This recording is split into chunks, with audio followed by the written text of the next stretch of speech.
Assalamualaikum warahmatullahi wabarakatuh.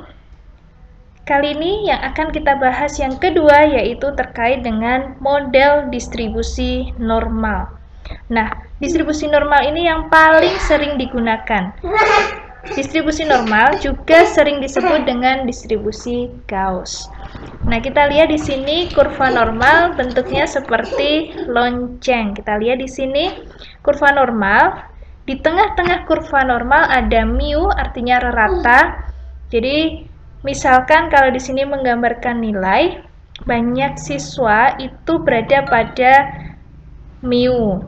Jadi, beberapa siswa itu banyaknya itu pada rata-rata. Jadi, rata-rata kelas itu lebih banyak di tengah-tengah ini.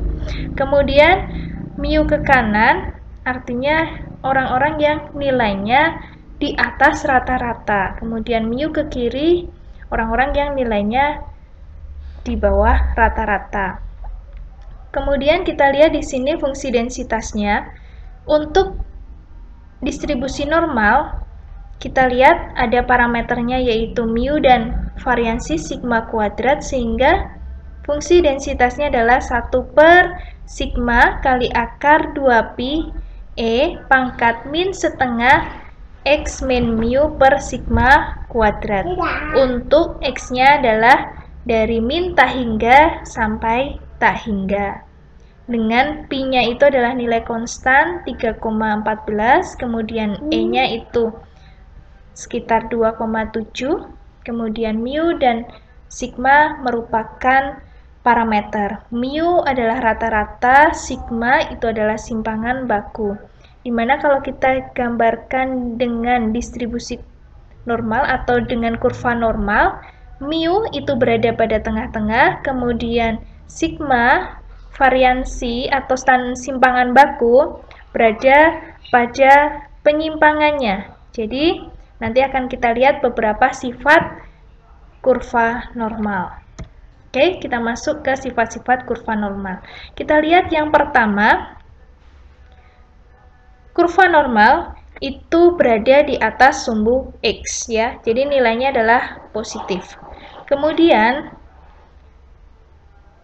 bentuknya simetris terhadap X sama dengan mu, sehingga mu itu berada pada tengah-tengah. Mu ke kanan dan mu ke kiri luasannya sama. Ingat, luasan ini yang sifat paling terakhir ya, yang saya bahas dulu.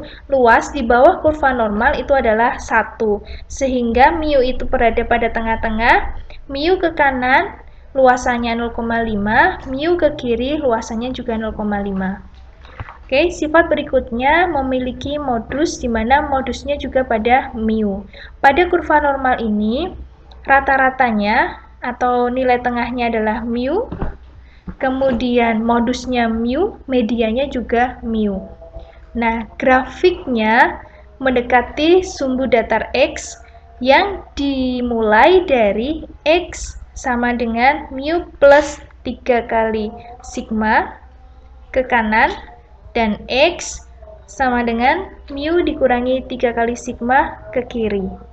Kemudian titik maksimumnya adalah mu, 1 per sigma kali akar 2pi.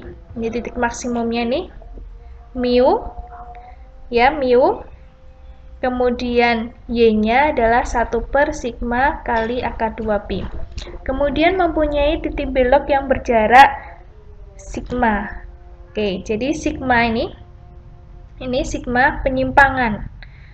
Artinya penyimpangan. Semakin besar sigmanya, kalau semakin besar penyimpangannya, maka kurva normalnya berbentuk landai. Kalau semakin kecil kurva normal, semakin kecil pada sigmanya atau penyimpangannya, sehingga kurva normalnya akan berbentuk lancip.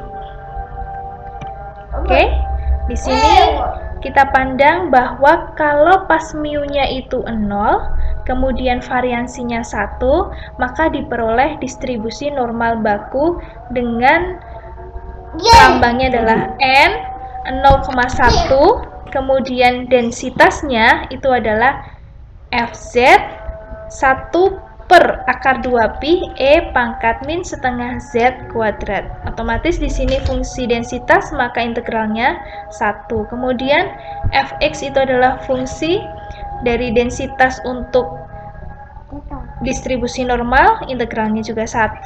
Kalau Fz, densitas untuk distribusi Z. Oke, sekian pembahasan tentang definisi dari distribusi normal baku dan distribusi normal. Nanti akan dibahas lebih lanjut tentang contoh-contoh penggunaan distribusi normal. Assalamualaikum warahmatullahi wabarakatuh.